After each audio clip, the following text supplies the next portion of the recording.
Hi, I'm Tim. Welcome to Watchbox, and thanks for logging on. If you love this watch, email me, tmosso@thewatchbox.com. It's in the description below. It is your purchase and pricing email question line for buying this or any watch you see on any Watchbox platform. Please reach out to me directly. Email tmosso@thewatchbox.com for pricing details. Today, we are discussing the Omega de Ville GMT.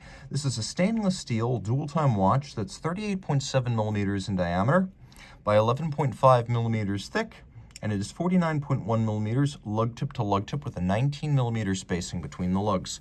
We'll throw it on my wrist of 16 centimeters circumference. You get a sense of its size. It's fairly broad for a sub 39 millimeter watch, so I'm going to recommend this for a wrist of 15 centimeters circumference or larger. You can see on my 16 centimeter circumference wrist that I've got a little bit of clearance on either side of the lugs, but not a lot. That said, it is a thin watch with a sloped bezel that should slide easily underneath a dress cuff. Taking a look at the strap, it's surprisingly luxurious. Large, symmetrical, rectangular scale alligator leather. This is an expensive cut of leather. Black, semi-gloss. You can see it has a sheer cut side. It has a monotone stitch on the bottom. It's calf skin, and it is a brand new Omega factory strap. We have an Omega matching stainless steel pin buckle. And then here we have a sculpted case flank that's reminiscent of some Omega watches made in the 1950s.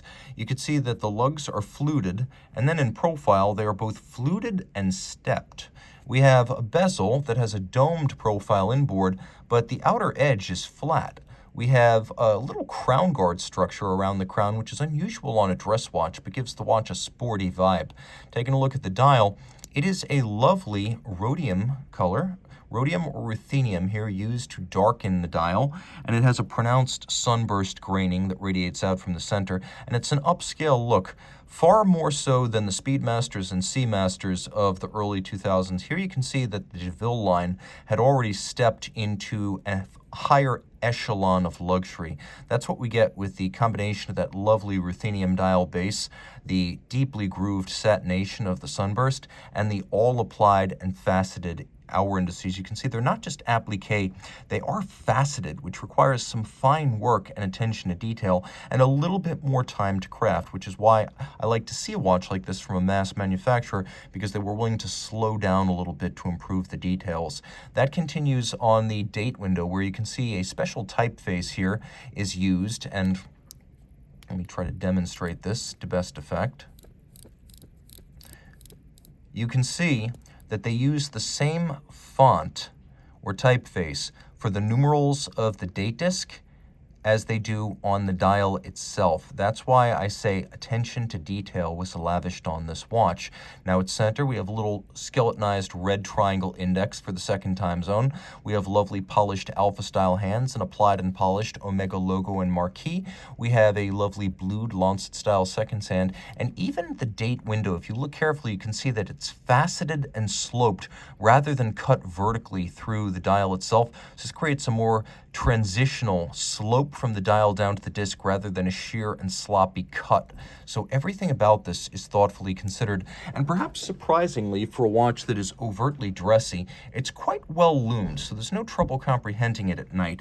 Now, it does have a second time zone in 24-hour format. I'm able to adjust my local time while everything is still keeping on. The seconds hand continues to advance, the minute hand is not arrested, the secondary time zone doesn't budge, but if I pull the crown out to the second stop,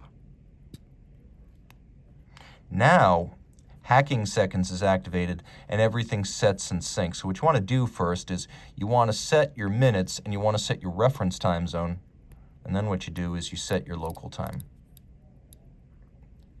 So I'll set it right there to 4:10 in the morning. Now turn it all over, there's not much to see. You can see the god Kronos on the reverse side, and then you can see that this is a coaxial GMT, and indeed, it is. Once upon a time, the Omega caliber 1120 was the ETA 2892A2. The 1120, in turn, became the 2500 coaxial, and the 2500, in turn, became the Omega 2628, which is what we have here. So bidirectional, automatic winding, free sprung, adjusted in 5 positions, and a COSC chronometer. It has independent 12 and 24-hour time zones, pivots on 27 joules, and it has a 48-hour power reserve when fully energized. It is both a COSC Swiss chronometer and a coaxial escapement, which is to say it has the tangential contact, direct and indirect impulse escapement envisioned by British watchmaking master George Daniels in the 70s, and finally industrialized by Omega starting in 1999. And even today, 20 years on from when this watch was made, the Coax is still probably the most advanced escapement you can purchase for under $50,000.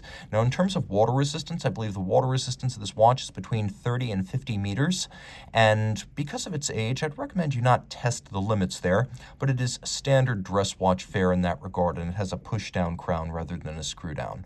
Reach out to Team Mosso at thewatchbox.com for purchase and pricing details.